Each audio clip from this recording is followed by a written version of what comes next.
They treated her like a stain on their pristine reputation. For 3 years, Eleanor washed their clothes, cooked their meals, and endured her husband's cruel whispers that she was worthless. To Julian and his arrogant mother, she was just an orphan with no name and no money. They thought they held the leash. But they made one fatal calculation. They never asked who she really was. They didn't know that the man they were desperate to impress, the billionaire who owned half the city, was the same man searching for his lost daughter. Watch closely. The woman they silenced is about to speak, and when she does, the entire city will tremble. The grandfather clock in the hallway chimed midnight, the sound echoing through the hollow marble-floored expanse of the Thorne residence. In the dim light of the kitchen, Eleanor Ellie Thorne sat on a wooden stool, her hands red and chapped from scrubbing the porcelain tiles of the foyer without gloves. On the stove, a pot of boeuf bourguignon, Julian's favorite, had gone cold hours ago. The rich aroma of red wine and herbs had turned stale, much like the atmosphere in the house. The front door slammed. The sound was like a gunshot in the silence. Ellie straightened her spine, smoothing the front of her simple gray cotton dress. It was a dress she had bought at a thrift store 3 years ago, the week after she married Julian Thorne. She hadn't bought new clothes since. "Julian," she called out softly, stepping into the hallway. Julian Thorne, the CEO of Thorne Enterprises, a company currently drowning in debt, though he hid it well behind Italian suits and leased sports cars, stood by the mirror. He was loosening his tie with a violent jerk. His face was flushed with alcohol and irritation. "Why are you still awake?" he snapped, not looking at her. "I told you I had a business dinner at the Ritz. Do you think I want to come home to you looming in the shadows like a ghost?" "I waited up to warm your dinner," Ellie said, her voice steady but quiet. "It's your favorite." Julian finally looked at her. His eyes were devoid of the warmth they had held 3 years ago when he had met her working at a library. Back then he had seemed charmed by her quiet grace. Now he only saw her poverty. "Dinner." He laughed, a harsh barking sound. "I just spent $500 on a steak with the investors from J.P. Morgan trying to save this family from ruin, and you think I care about your pathetic stew." He walked past her, his shoulder checking hers hard enough to make her stumble. "Julian, please," she whispered, following him into the living room. "I just wanted to help. You seem so stressed lately." "Stressed?" He spun around, his eyes blazing. "Of course I'm stressed. Thorne Enterprises is on the brink of collapse. We need capital. We need connections. And what do I have at home? You. A nobody. An orphan who doesn't know which fork to use at a gala. Do you know how humiliating it is? When my partners ask about my wife, I have to change the subject because you have nothing to offer." Ellie looked down at her hands. "I offer you a home, Julian. I manage everything. I let the staff go to save you money. I do the work of 3 maids. And that's all you're good for," he shouted. "Manual labor. If I had married Chloe, distinct her father owns the steel union. If I had married her, I'd be a king right now. Instead, I'm stuck with a maid." Ellie bit the inside of her cheek until she tasted iron. She remembered the day they met. She had never told him about her past. She had run away from a life of suffocating expectations, wanting to be loved for herself, not her surname. She had thought Julian was that man. "I love you, Julian," she said, though the words felt heavy. "Love doesn't pay the debts, Ellie," he sneered. "Go to bed. And don't sleep in the master suite. I can't stand looking at you tonight. You smell like onions and failure." Ellie watched him storm up the stairs. She didn't cry. She had cried enough in the first year. Now a cold resolve was settling in her chest. She walked back to the kitchen, took the pot of expensive stew and poured it slowly down the drain. The next morning, the sun streamed into the breakfast nook, illuminating the dust motes dancing in the air. Ellie had been up since 500 a.m. pressing Julian's suit for his meeting and polishing his shoes. She was setting the table when the side door opened. Beatrice Thorne. Julian's mother swept in like a storm cloud wrapped in Chanel. Beatrice held the keys to the house, a symbolic reminder that she never truly relinquished control. God, it smells like cleaning fluid in here. Beatrice sniffed, wrinkling her nose. She looked at Ellie with disdain. Eleanor, I hope you haven't burned the toast again. Julian needs a proper start to his day, not your incompetence. Good morning, Beatrice, Ellie said, placing a cup of Earl Grey tea in front of the older woman. Beatrice ignored the tea. She slammed a newspaper onto the table. Have you seen this? Ellie glanced at the paper. The headline read, The Titan returns, Silas Sterling, world's richest man spotted in London, searching for lost heir. Ellie's heart skipped a beat. She kept her face neutral. I haven't had time to read the news, Beatrice. Of course you haven't. You wouldn't understand global economics if it hit you in the face. Beatrice scoffed. Silas Sterling. The man is worth $100 billion. He owns half the shipping lines in Europe and the biggest tech firms in Silicon Valley. Rumor has it he's looking for a business partner in the city. Julian entered the room, buttoning his cuffs. He looked tired but perked up at the mention of the name. Silas Sterling is here, Julian asked, grabbing the paper. If I could get 5 minutes with him, just 5 minutes to pitch the Thorn merger, it would save us. Exactly, Beatrice said, her eyes narrowing as she looked at Ellie. But to get close to a man like Sterling, you need image, Julian. You need sophistication. Sterling is old money. He values lineage. Beatrice turned to Ellie, her voice dripping with fake pity. And that brings us to the problem, doesn't it? Look at her, Julian. She's wearing a rag. Her hands are rough. If you walk into a room with Silas Sterling with her on your arm, he'll think you hired a charity case. I can dress up, Ellie said, her voice firm. I know how to behave. You know how to behave like a waitress, Beatrice snapped. Julian, I've spoken to Chloe. She's back in town. Her father is hosting a pre-gala dinner tonight at the Sapphire Lounge. Chloe wants to see you. Ellie froze. He is a married man, Beatrice. He is a businessman first. Beatrice slammed her hand on the table. And you are an anchor around his neck. If you actually loved him, you'd let him do what needs to be done. Let him take Chloe to the dinner. She knows how to charm investors. She speaks French. She knows wine. You know how to dust. Julian looked at his mother, then at Ellie. The silence stretched painful and thin.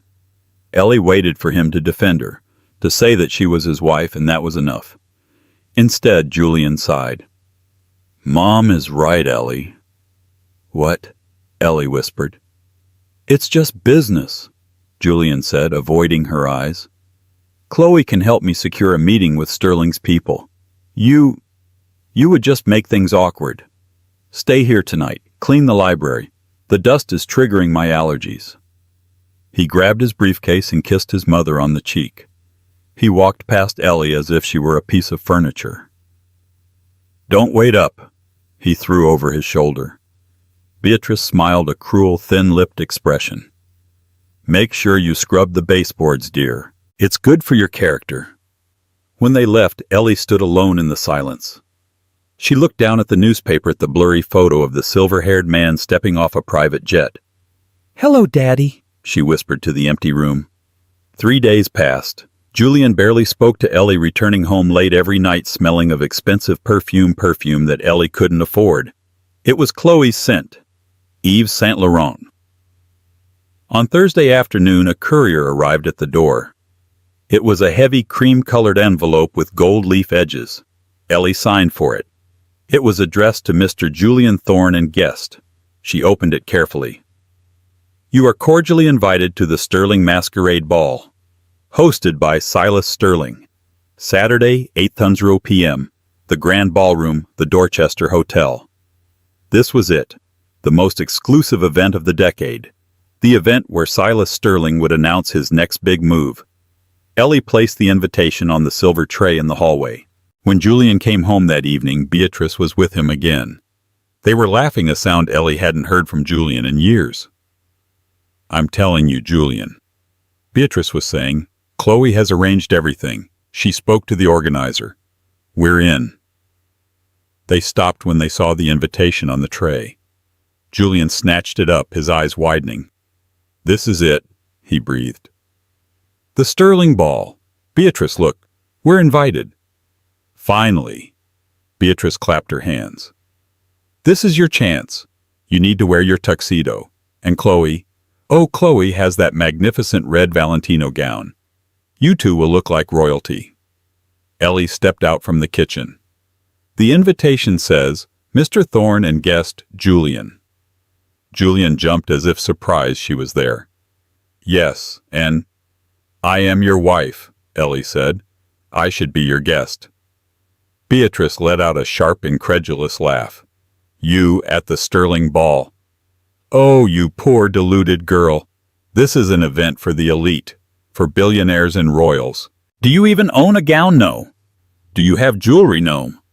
I can find something, Ellie insisted. It's a masquerade. I can wear a mask. It's not about the mask, it's about the carriage, Julian said coldly. Look, Ellie, I can't risk this. I need to close a deal with Sterling. If I bring you and you say something stupid or spill a drink or just stand there, looking common, you'll ruin me.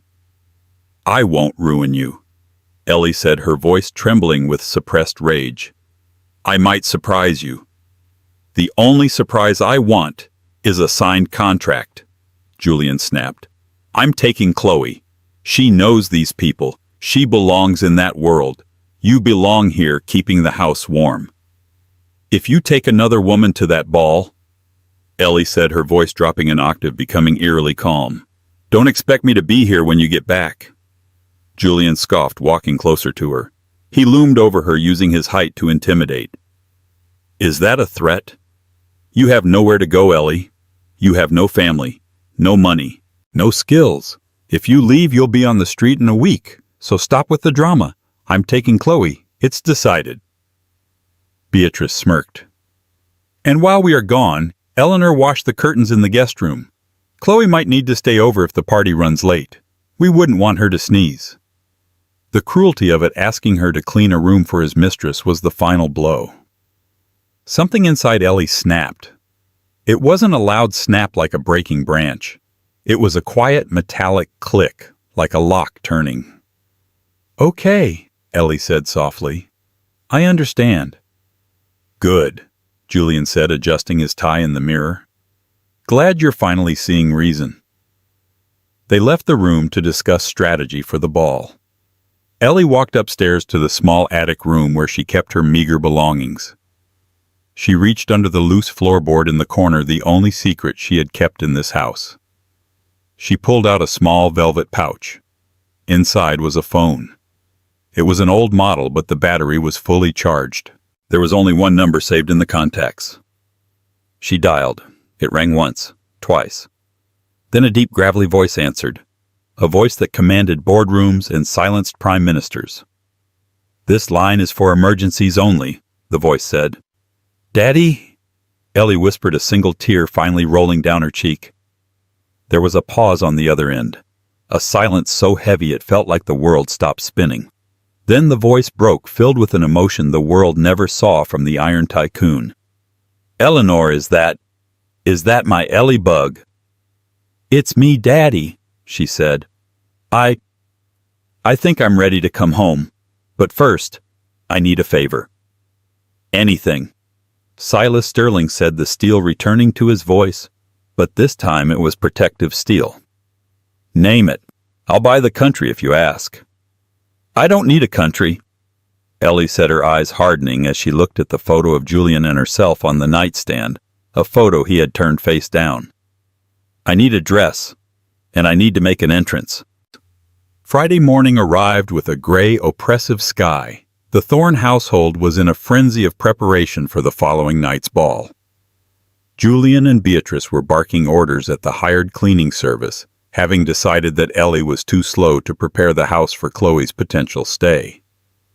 Ellie walked down the stairs carrying a single battered duffel bag. She wore jeans and a thick sweater. Beatrice spotted her from the living room holding a glass of sherry, despite it being 10:00 a.m. Going somewhere, Beatrice sneered. Finally realized you're not wanted, or are you just running to the market to buy more cheap vegetables? I'm taking a trip, Ellie said calmly. She didn't stop walking. Julian looked up from his tablet. He didn't even look concerned. A trip? With what money did you steal from the grocery budget, Ellie? I have my own resources, she said, pausing at the door. She looked at Julian, memorizing his face. The handsome jawline she once adored now looked sharp and cruel. Enjoy the ball, Julian. I hope it's everything you deserve. Just be back by Monday to do the laundry, Julian muttered, waving his hand dismissively. And don't embarrass us wherever you go. Ellie closed the heavy oak door behind her. She didn't look back. She walked down the long driveway, the gravel crunching under her worn boots. 2 blocks away, idling quietly in the shadow of an old oak tree, was a convoy of 3 black SUVs surrounding a silver Rolls-Royce Phantom. A man in a dark suit stood by the rear door of the Phantom. He was built like a tank, wearing an earpiece. As Ellie approached, the man bowed low, a gesture of supreme respect that no one had shown her in 3 years. Miss Sterling, he said, his voice rough but kind. Welcome back. He opened the door. Inside sat Silas Sterling. He was older than she remembered, the lines on his face deeper, his silver hair thinner, but his eyes, steely blue and piercing, were the same. He wore a suit that cost more than Julian's entire house. Ellie bug, he choked out. Ellie dropped her bag and collapsed into his arms. For the first time in 3 years, she allowed herself to weep. She cried for the cold nights, the insults, the loneliness, and the foolish love she had wasted. Silas held her tight, his hand stroking her hair. Then he took her hand in his. He stared at it. He saw the redness, the calluses, the small burn mark from the oven on her wrist. The air in the car dropped 10 degrees. Silas Sterling's face transformed from a grieving father to a ruthless warlord. They did this to you, he whispered, his voice terrifyingly quiet. I sent you away to find love, to live a normal life. And they made you a servant. I allowed it, Daddy. Ellie wiped her eyes, sitting up straight. The weakness was evaporating, replaced by the Sterling bloodline's icy resolve. I thought if I loved him enough he would see me. I was wrong. He is a dead man walking, Silas growled. I will bankrupt him by sunrise. I will burn his legacy to the ground. No, Ellie said, placing a hand on his arm. That is too easy. If you destroy him now, he'll just play the victim. He'll say the big bad billionaire crushed him. I want him to know exactly what he lost. I want to look him in the eye when his world crumbles. Silas looked at his daughter. He saw the fire in her eyes, the same fire that had built his empire. He smiled a dark, predatory smile. Very well, Silas said. He tapped the partition glass. Driver, to the penthouse. We have a lot of work to do. My daughter needs to be reminded of who she is. For the next 24 hours, Eleanor Thorne ceased to exist. A team of 12 specialists descended upon the Sterling penthouse in central London. There were skin treatments to heal her hands, masseurs to work out the tension of 3 years of manual labor, and hairstylists to turn her dull, messy bun into a cascading waterfall of glossy chestnut waves. Then came the dress. It was a custom creation by a reclusive Italian designer who only worked for royalty. It was not red like Chloe's. It was a deep, shimmering midnight blue dusted with crushed diamonds that caught the light with every movement. It was a dress meant for a queen, not a mistress. As Ellie stood before the full-length mirror wearing a mask adorned with blue sapphires, Silas stood behind her. He placed a necklace around her neck, the heart of the ocean's rival. A sapphire and diamond piece worth $15 million. You look dangerous, Silas said proudly. I feel dangerous, Ellie replied. She touched the cool glass of the mirror. Let's go to the ball, Daddy. The Dorchester Hotel was transformed. The grand ballroom was a sea of silk velvet and gold. A live orchestra played waltzes from the balcony. The air smelled of expensive champagne and ambition. Julian Thorne stood near the champagne fountain, adjusting his mask. It was a simple black domino mask. Beside him, Chloe clung to his arm. She wore the red Valentino gown Beatrice had raved about. It was loud, revealing, and tight. She laughed too loudly at the jokes of a minor banking executive. "Keep your eyes open, Chloe," Julian hissed. "We need to find Silas Sterling. Rumor has it he's making a speech at 900 p.m. "Relax, darling," Chloe giggled, sipping her drink. "We're the best-looking couple here. He'll notice us." Beatrice appeared wearing a feathered mask that made her look like a vulture. "Julian, stop slouching. I saw the CEO of Arconic over there. Go mingle, and for heaven's sake, don't mention the debt." "I'm trying, mother," Julian snapped. He felt small, despite the tuxedo. Despite the invitation, he felt like an imposter. The wealth in this room was suffocating. These people didn't just have money, they had power. They moved differently. Suddenly the music stopped. The chatter in the room died down, rippling into silence from the entrance inward. At the top of the grand marble staircase, the double doors swung open. Silas Sterling stepped out. He was unmasked, his face stern and commanding. A hush fell over the crowd. The Titan had arrived. But he was not alone. On his arm was a woman. She was a vision of midnight and starlight. Her dress flowed like liquid water around her frame. Her face was hidden by a sapphire mask that covered only her eyes, leaving her full red lips visible. Her dark hair cascaded over one shoulder. She radiated an aura of untouchable elegance. "Who is that?" Chloe whispered, her jealousy flaring instantly. "Is that his new wife?" "She's too young," Julian muttered, unable to tear his eyes away. "A mistress, a daughter." "Sterling doesn't have a daughter. He had one, but she ran away years ago," Beatrice hissed. "Look at those diamonds. That necklace alone could buy our company 10 times over." Silas and the mystery woman began to descend the stairs. Every eye in the room was fixed on them. The crowd parted like the Red Sea as they reached the floor. Julian felt a pull he couldn't explain.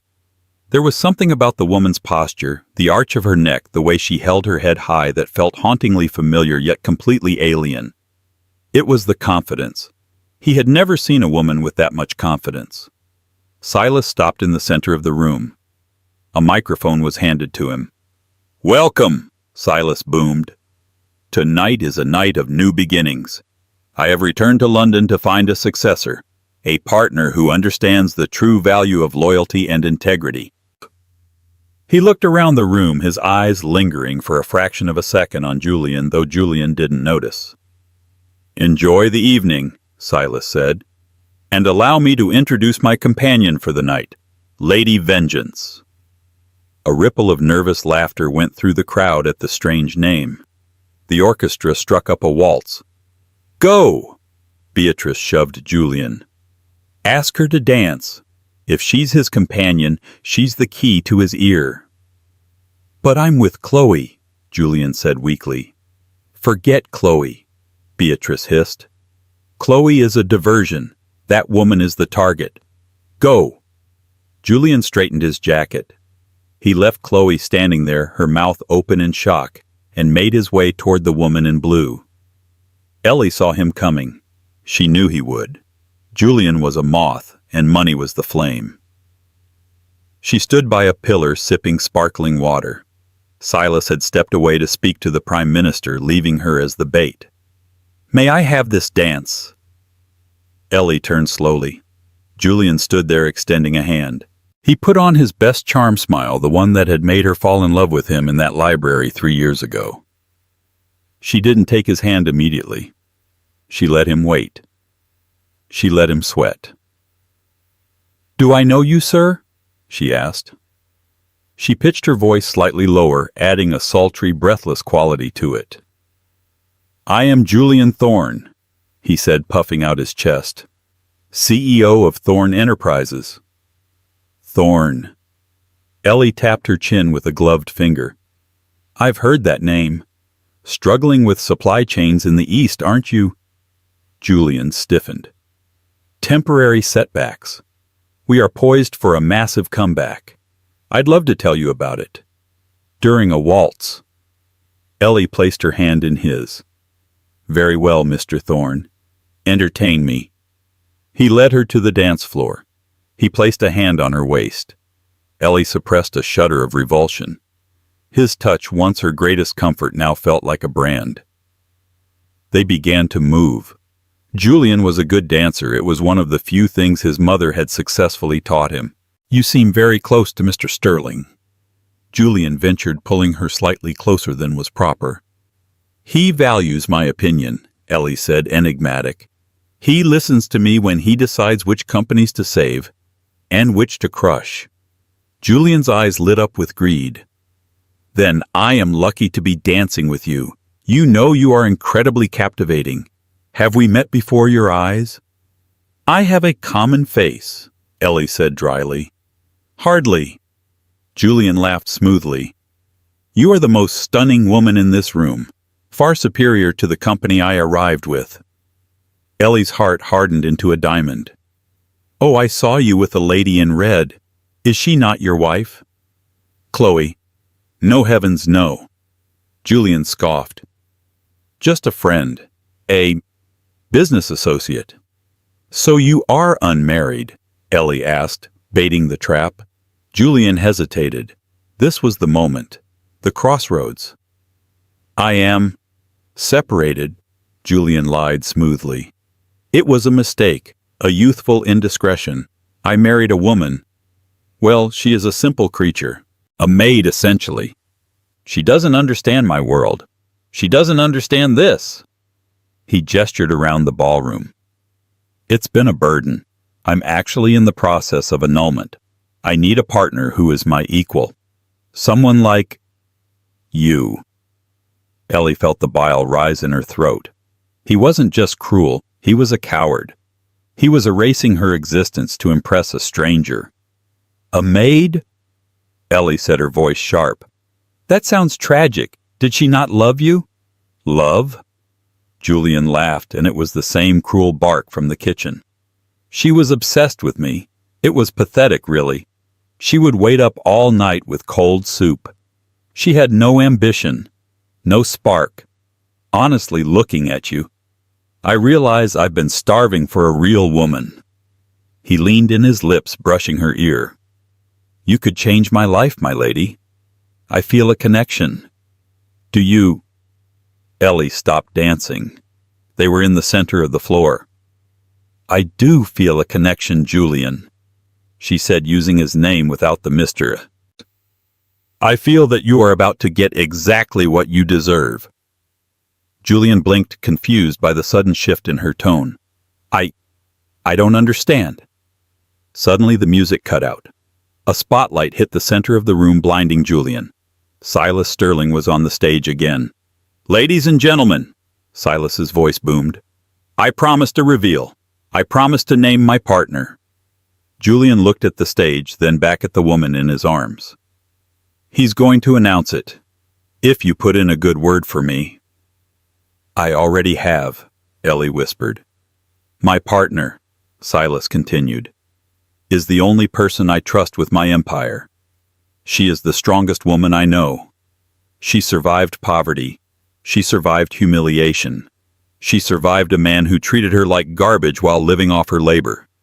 The room went deadly silent. Julian frowned. What is he talking about? "And tonight," Silas roared, pointing a finger directly at Julian and Ellie, "she takes back her name." Ellie reached up. She unclasped the sapphire mask. "Hello, Julian," she said, her voice ringing clear and cold in the silent ballroom. She let the mask drop to the floor. Julian stared. His mouth opened, but no sound came out. He looked at the woman, the glossy hair, the diamonds, the regal posture, and tried to reconcile it with the woman in the gray dress scrubbing his floors. But the eyes were the same. "Ellie!" he croaked, his voice cracking. The crowd gasped. Chloe, standing on the sidelines, dropped her champagne glass. Beatrice grabbed a chair to steady herself, her face draining of color. "Not Ellie," she corrected him, stepping back so the spotlight hit her fully. "Eleanor Sterling, heiress to the Sterling Empire. And the woman who just bought the bank that holds your mortgage. The silence in the grand ballroom was absolute, a vacuum where sound used to exist. It was broken only by the sharp intake of breath from 300 of London's elite. Julian Thorne stood frozen, his hands still hovering in the air where Ellie's waist had been. His brain was misfiring, struggling to process the impossible image before him. The woman in the midnight blue gown dripping in millions of dollars of diamonds was Ellie. His Ellie. The woman who scrubbed his toilets. The woman who wore mismatched socks because she couldn't afford new ones. "No," Julian whispered, a nervous, jagged smile breaking across his face. He looked around the room seeking validation. This is a joke, right? A prank. Ellie, take off the dress. You're embarrassing yourself." "The only embarrassment here, Mr. Thorne," Silas Sterling's voice boomed from the stage, amplified by the speakers, "is you." Silas stepped down from the stage, the crowd parting instantly. He moved with the predatory grace of a lion defending its cub. He came to stand beside Ellie, placing a heavy hand on her shoulder. "You called my daughter a nobody," Silas said, his voice low but carrying to the back of the room. "You told her she smelled of failure. Yet for 3 years she was the only thing standing between you and the gutter." "What are you talking about?" Julian stammered, sweat beading on his forehead despite the air conditioning. "The anonymous consultant who fixed your supply chain issues in 2023, Silas asked. "That was Eleanor. The investor who quietly bridged your loan gap last winter, that was from her trust fund money she didn't touch for herself but used to save you." Julian turned to Ellie, horror dawning in his eyes. You did that. I wanted you to succeed." Ellie said, her voice devoid of the warmth he used to take for granted. "I thought if I helped you build your dream, you would eventually make room for me in it. But you didn't want a partner, Julian. You wanted a servant." Beatrice Thorne pushed her way through the crowd, her face a mask of desperate fury. She grabbed Julian's arm, her fingernails digging into his tuxedo.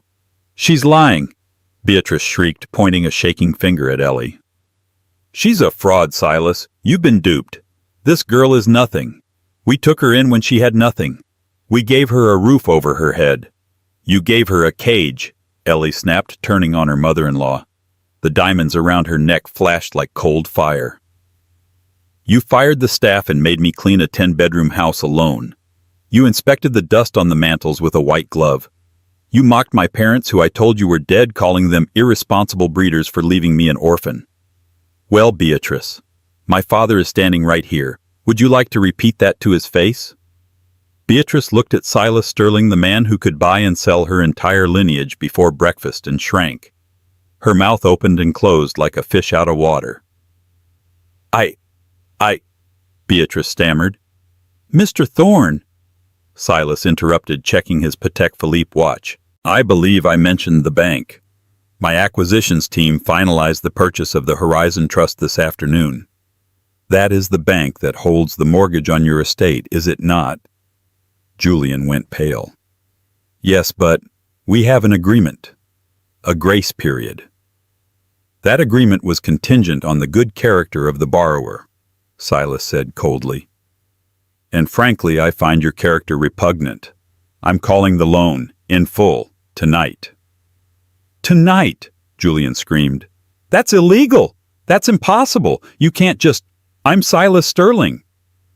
The older man smiled, and it was a terrifying sight. "I can do whatever I want. You have until 9:00 a.m. tomorrow to vacate the property. My security team will be there to ensure you don't steal any of the copper wiring on your way out." Julian turned to Ellie, panic finally setting in. He reached for her hand again, but she stepped back. "Ellie, please," he begged, his voice cracking. "Baby, look at me. It's Julian, your husband. We took vows. For richer or for poorer, remember. Okay, so I made mistakes. I was stressed. But I love you. We can fix this. Send your dad away. Let's just go home." Ellie looked at him. She looked at the man she had worshipped for 3 years. And suddenly she saw him clearly. He wasn't a king. He was a small, frightened boy in a rented suit. "You're right, Julian," she said softly. I did vow for richer or for poorer. I stayed with you when you were poor. I stayed with you when you were drowning in debt. But you—" She leaned in close, her eyes hard. "You broke the vows long before tonight.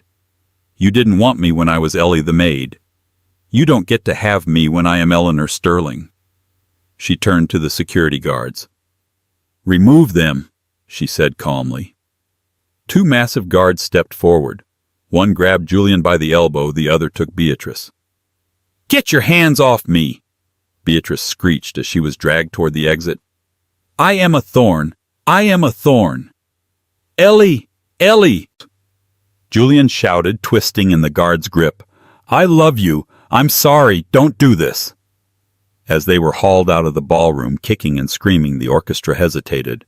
Ellie turned to the conductor. "Please," she said with a dazzling smile, "play something cheerful. The trash has been taken out." The music swelled. The crowd erupted into applause, not for the cruelty, but for the justice. And Ellie turned to her father, took his hand, and finally truly began to dance. The dawn that rose over the Thorne estate the next morning was cold and unforgiving. Inside the house, chaos reigned. Cardboard boxes were scattered everywhere. Beatrice was in the hallway, wrapping her porcelain figurines in newspapers, sobbing hysterically. "My spode china," she wailed. "My grandmother's vase. Where are we going to go, Julian? Where—" Julian sat on the bottom step of the grand staircase, his head in his hands. He was still wearing his tuxedo from the night before, the shirt unbuttoned, the tie missing. He looked like a ruin of a man. "I don't know, Mother," he whispered. "I don't know." His phone buzzed. He looked at it. It was a text from Chloe. "Saw the news.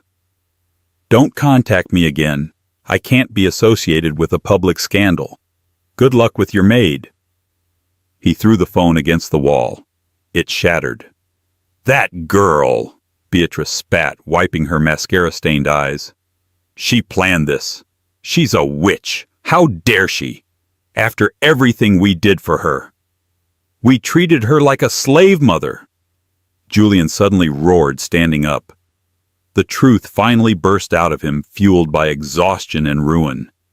We treated her like dirt, and she was the daughter of Silas Sterling. Do you understand? If I had just been kind to her, if I had just eaten the damn soup, we would be billionaires right now. We would be on a yacht in the Mediterranean. But you told me she wasn't good enough. "Don't you blame me!" Beatrice shrieked. "You're the man. You're the one who cheated on her with that tart in the red dress. You're the one who called her a failure to her face." The heavy banging on the front door silenced them both. "Open up, asset recovery." Julian walked to the door and opened it. Standing there was a team of men in gray jumpsuits led by a woman with a clipboard. Behind them, a moving truck idled. "Julian Thorne," the woman asked briskly. "The property has been seized by the Sterling Trust. You have 10 minutes to remove personal effects. Anything left after that becomes the property of the bank." 10 minutes. Julian gasped. "We've lived here for generations. You can't—" 9 minutes, 50 seconds, the woman said, checking her watch. "I'd hurry. The locks are being changed at 900 sharp." It was a massacre of dignity. Julian and Beatrice were forced to run through the house, grabbing armfuls of clothes, cheap toiletries, and whatever small items they could carry. They left behind the antique furniture, the grand paintings, the library where Julian had first ignored Ellie. At 9:00 a.m. they stood on the curb. The gravel driveway was empty. Julian held 2 trash bags filled with suits. Beatrice clutched her jewelry box and a fur coat. The front door slammed shut. The sound echoed with a finality that hit Julian in the chest like a hammer. A black sedan pulled up to the gate. The window rolled down. It wasn't Ellie. It was the man from the ball, Silas's head of security. He held out an envelope. "Miss Sterling wanted you to have this," the man said. Julian dropped the trash bags and grabbed the envelope. His hands shook. Was it a check? A reprieve? A chance. He tore it open. Inside was a single sheet of paper. It was a bill. Invoice for services rendered, 2022-2025. Housekeeping, $150,000. Cooking, $80,000. Emotional labor, $500,000. Consulting services. Anonymous, $2,000. Total due, $2,730,000. Note: consider this debt forgiven. It is the price of my freedom. E. Julian stared at the paper. She hadn't sent him money. She had sent him a receipt. She was telling him exactly what she was worth and exactly what he had thrown away. "Come on, Julian." Beatrice whimpered, shivering in the morning chill. "Let's go to a hotel. I'm sure the Ritz will extend us credit." "The Ritz won't let us in the lobby, Mother," Julian said, his voice hollow. "We're blacklisted. We're nobody." He looked up at the house one last time. In the window of the attic, the room where Ellie had slept, he thought he saw a flash of blue, but it was just a reflection of the sky. He picked up his trash bags. "Let's go to the bus station. I think Aunt Marjorie in Leeds has a spare room." "Leeds?" Beatrice gasped, horrified. "But that's working class." "Then we'll fit right in," Julian said.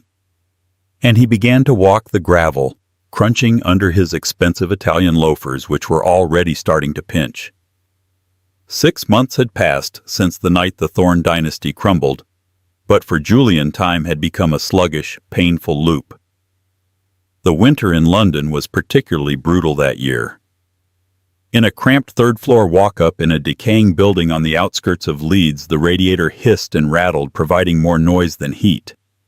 Julian sat at a scratched laminate table staring at a bowl of instant noodles.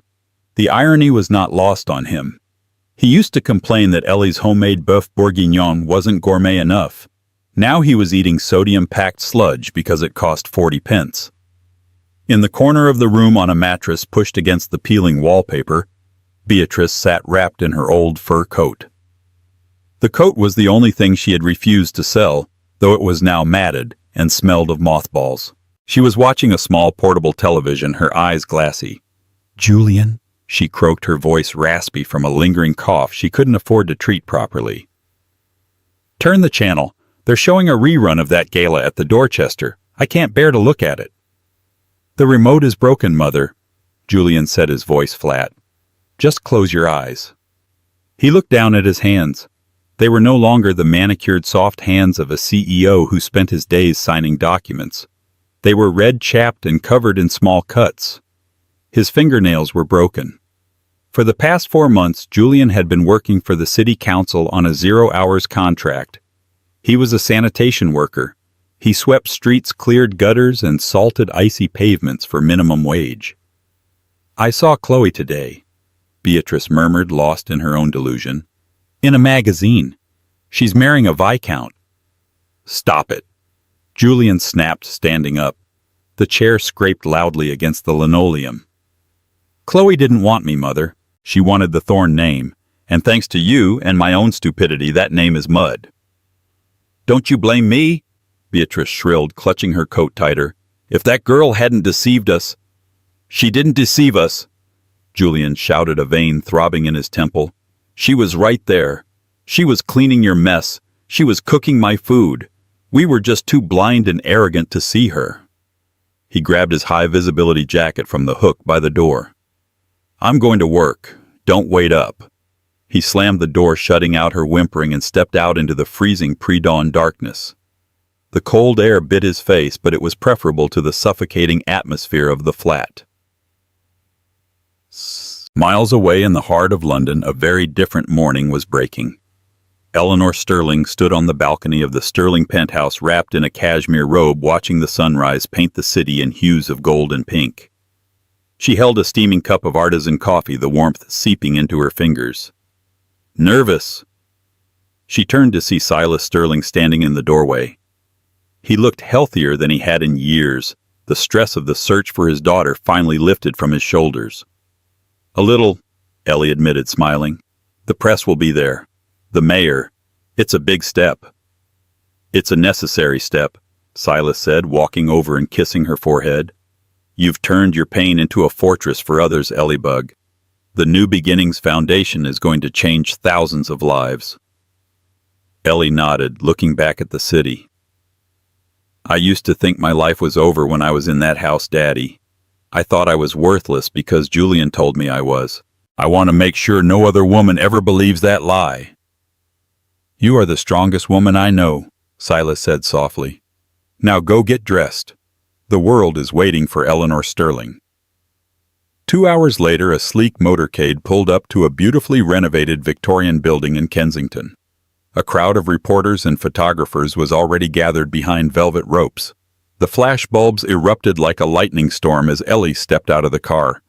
She wore a tailored white suit that screamed power and elegance, her hair styled in loose, confident waves. She didn't look like a victim. She looked like a CEO. She walked up the steps to the podium, flanked by the Mayor of London and her father. As she began her speech, her voice rang out clear and true, carried by speakers to the hundreds of people watching. We are told that love requires sacrifice. Ellie spoke, making eye contact with the cameras. And that is true. But love never requires the sacrifice of your dignity. I built this foundation for the women who have forgotten their own names. I am here to remind you, you are valuable, you are powerful, and you are not alone. The applause was deafening. It washed over her, cleansing the last lingering shadows of the girl who had cried over cold soup. As the ceremony wound down and the VIPs moved inside for the champagne reception, the crowd outside began to disperse. The snow had started to fall again, thick, heavy flakes that blanketed the city in silence. Julian was there. He wasn't a guest. He had been assigned to the Kensington sector that morning. His job was to keep the pavement clear of snow and ice for the dignitaries. He stood near the service entrance, leaning on his shovel, shivering in his thin work trousers. He had heard the speech, every word of it. He stood frozen, not from the cold, but from the shock of seeing her. She was luminous. She was a stranger. The way she held herself, the way she commanded the room, it was a woman he had never met yet. She wore the face of the wife he had tormented. He watched as the security team began to usher the guests toward the cars. He knew he should leave. He knew he should turn his back and disappear into the gray anonymity of the city. But his feet wouldn't move. The side door opened. Ellie stepped out accompanied by 2 bodyguards. She was laughing at something her father was saying, a genuine bell-like sound that Julian hadn't heard in years. Silas got into the lead car. Ellie lingered for a moment, adjusting her scarf against the wind. She looked up, and she saw him. The distance between them was only 20 feet, but it felt like an ocean. Julian took a step forward, his shovel scraping against the pavement. The bodyguards instantly tensed, stepping in front of Ellie. It's all right, Ellie said, her voice cutting through the crisp air. She waved the guards down. I know him. She walked toward him. She didn't rush, and she didn't hesitate. She moved with a calm, terrifying grace. Julian felt his throat close up. He was acutely aware of his dirty jacket, his unkempt beard, the smell of sweat and desperation clinging to him.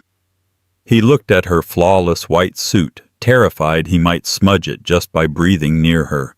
Hello, Julian, she said. Ellie, he choked out. He tried to smile, but his face crumpled. Or, is it Eleanor now? It's Eleanor, she corrected him gently. How are you? He gestured vaguely at the shovel at the street, at his wretched life. I'm surviving. Learning the value of manual labor, as Beatrice would say. He let out a dry, humorless laugh. You were right, you know, about everything. The work, it's hard. I didn't know how hard it was when I watched you do it. It is hard, Ellie agreed. But it's honest. Julian looked into her eyes, searching for something: anger, hatred, maybe even a spark of the old adoration. I heard your speech. It was beautiful. You look happy. I am happy, Julian. I miss you. The words tumbled out of him raw and pathetic. I don't mean the money. I swear on my life. I miss who I was when I was with you. I didn't know that was the best version of me until I destroyed it. Now I'm just this." He took a jagged breath. Is there any part of you that still cares? Even a little I could change. I am changing." Ellie looked at him. She remembered the nights she had waited up for him. She remembered the sting of his insults. She remembered the way he had looked at Chloe in the red dress. But as she looked at him now, shivering in the snow, she realized something profound. She didn't hate him. Hate required energy.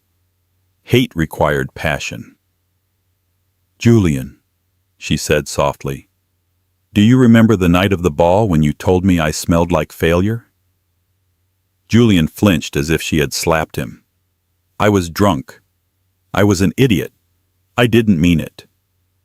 "You meant it," she said, "and I believed you. For a long time I believed I was nothing without you. But looking at you now, I realized that I wasn't the failure. I was the prize. And you were the one who couldn't afford the entry fee." She reached into her sleek clutch bag. Julian watched her hand, a flicker of hope igniting in his chest. Was she going to give him money? A job? A second chance? She pulled out a small white card. "My foundation offers counseling for men too," she said, pressing it into his gloved hand. "For men who have lost their way. They can help you understand why you needed to break someone else to feel tall." Julian stared at the card. It wasn't a check. It wasn't a lifeline back to luxury. It was a mirror. "Ellie," he whispered, tears hot in his eyes, "do you hate me?" Ellie paused.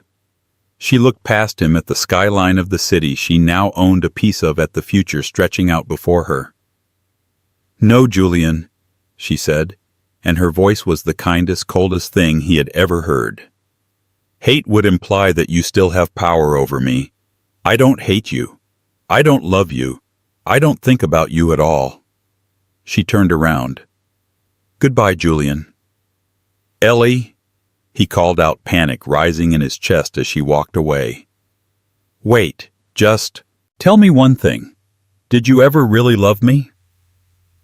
She stopped at the car door and looked back one last time. The snow swirled around her like a crown.